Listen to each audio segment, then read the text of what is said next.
Next, it's time to wipe everything down with wax and grease remover.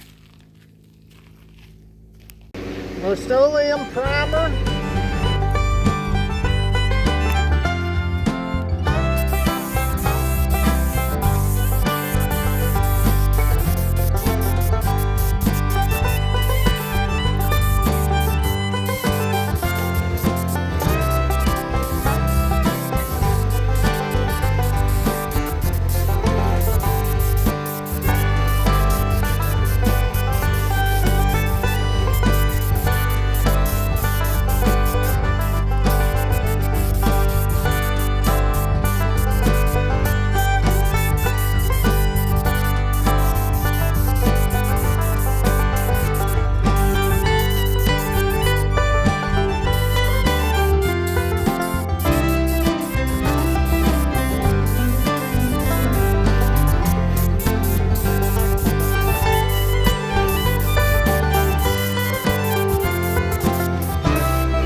So I want to share with you some before and after of the wet sanding after I've got several layers of primer on here.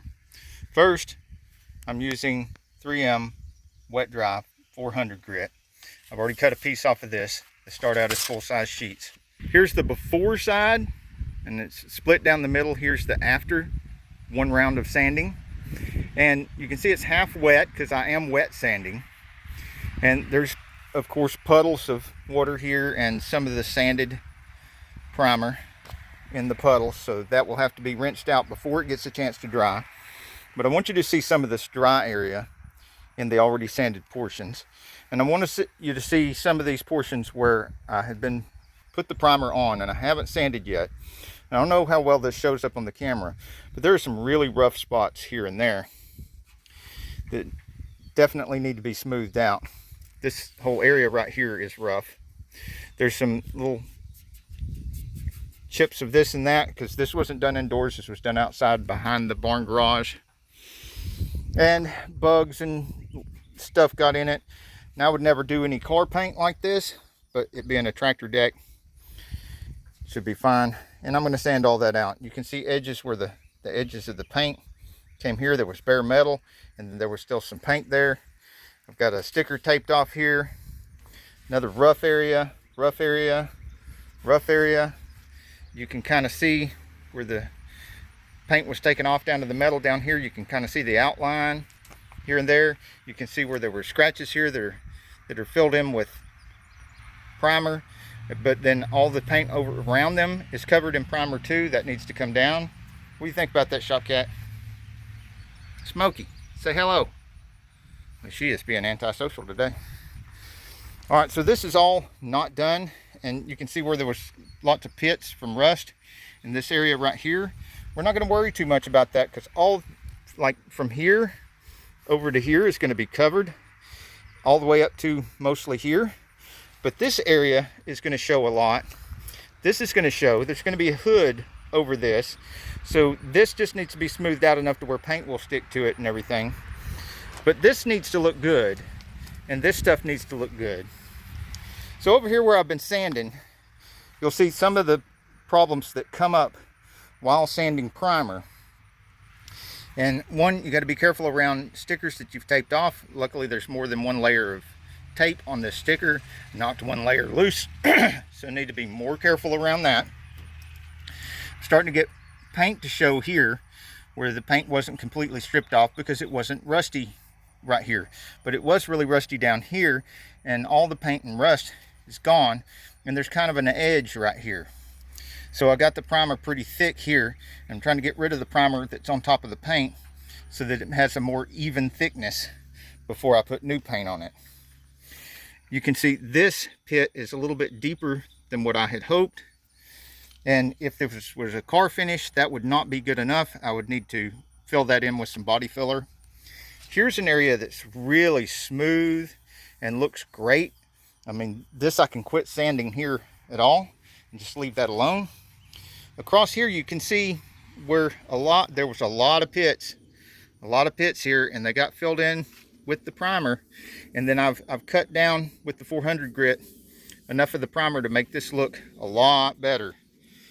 It's going to look tremendously better than it would have if I hadn't sanded on it a lot. Another area here that's going to look pretty good.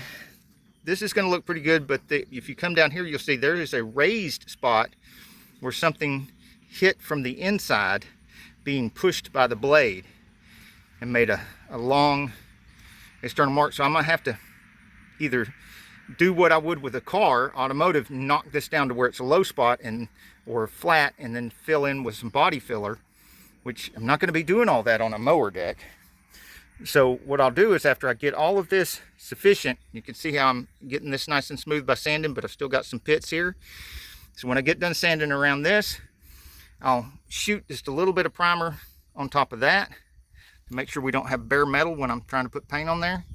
And the same thing with that divot right there. That was probably a rock that hit from the inside.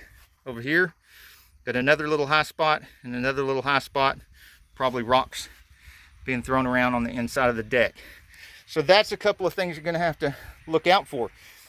If you're better at body work than I am, if your eyesight is better than mine, you'll probably be able to pick up on these high spots before you even put primer on and take care of them before then. But I'm not that good at body work, and my eyesight's not that good anymore either. Even wearing the reading glasses, some of these things escape me before I put primer on, and then I notice them after the primer. So mower decks, fine, but car repairs, I would take and knock that in to where it's concave instead of convex, and then use body filler and fix that.